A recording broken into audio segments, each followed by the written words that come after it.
हिंदुस्तान के किसी भी स्टेट में महिला को हज कमेटी का चेयरमैन नहीं बनाया जाता है, क्योंकि ये एक धार्मिक कमेटी है। महिला को चेयरमैन बनाने की कोशिश कर रहे हैं, जबकि हमारे इस्लाम धर्म में कोई भी सफर जो कि जिसमें मुसाफिर आदमी हो जाता है, कोई भी महिला बगैर महरम के नहीं कर सकती।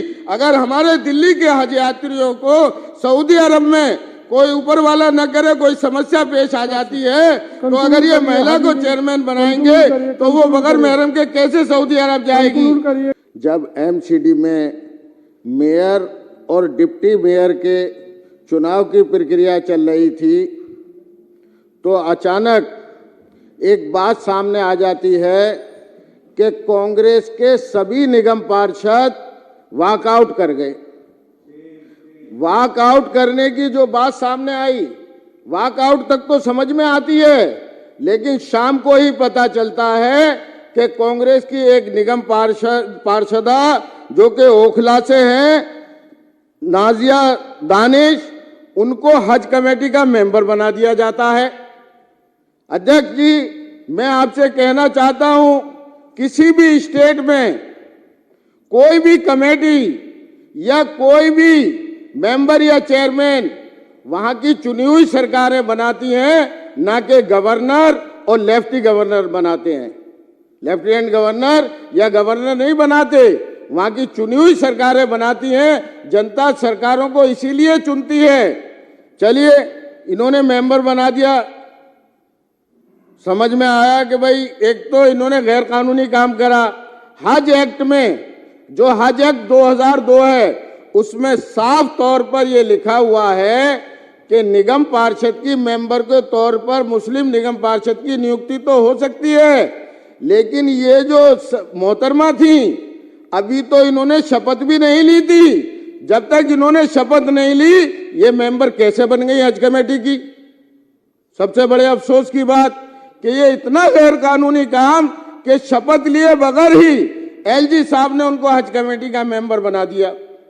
और दूसरी बात, अभी तक हमारे हिंदुस्तान में दिल्ली को जो हो रहा है, दिल्ली में, दिल्ली को छोड़कर हिंदुस्तान के किसी भी स्टेट में महिला को हज कमेटी का चेयरमैन नहीं बनाया जाता है, क्योंकि ये एक धार्मिक कमेटी है। हज यात्रा एक बहुत महत्वपूर्ण यात्रा है, जो मुसलमान पर जिंदगी में एक बार ही फर्ज होती है। एमसीडी पे चर्चा नहीं करा रहा हूँ, पहले पढ़ लीजिए। इसमें लिखा है डिस्कशन ऑन अनकॉन्स्टिट्यूशनल। अरे अध्यक्ष जी, इनको तो ये तकलीफ होनी है, क्योंकि इन लोगों को इस तरह के गैर कानूनी काम इन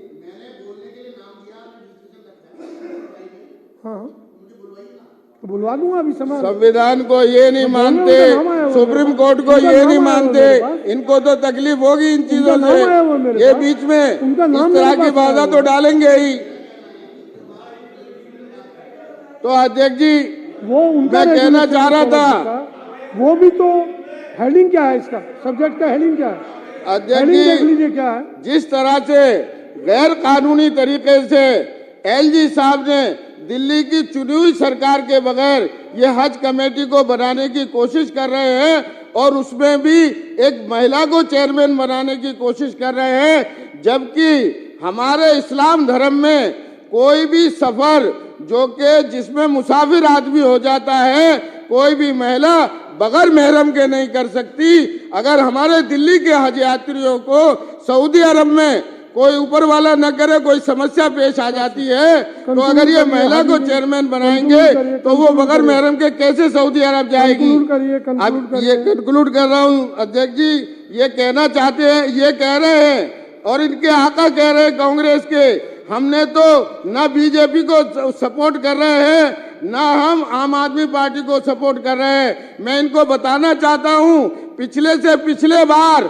महाराष्ट्र में जब बीजेपी की सरकार नहीं बन रही थी, तो बीजेपी ने, सर बस 1 मिनट का टाइम लूंगा, बीजेपी ने सदन में अपना विश्वास मत पारित करने के लिए जब सदन बुलाया, तो वहां दो जो विधायक थे वो एमआईएम के थे। एमआईएम के विधायकों ने सदन से वॉकआउट कर दिया और एक वोट से बीजेपी की सरकार बन गई थी। तो अध्यक्ष जी, मैं आपके माध्यम से यही कहना चाहता हूं कि इनका जो वॉकआउट करना है, ये एमसीडी के अंदर ये जो कमेटियां हैं, स्टैंडिंग कमेटियों को बनवाने के लिए ये वॉकआउट कर रहे हैं कांग्रेस वाले। और गैर कानूनी तरीके से एलजी साहब जिस तरह से हज कमेटी बना रहे हैं, दिल्ली के ही मुसलमान नहीं, पूरे हिंदुस्तान के मुसलमान इसको बर्दाश्त नहीं करेंगे। मेरा आपसे अनुरोध है कि आप अपने माध्यम से एलजी साहब को ये गैर कानूनी काम करने से रोकिए। इसी के साथ मैं आपका धन्यवाद करता हूँ।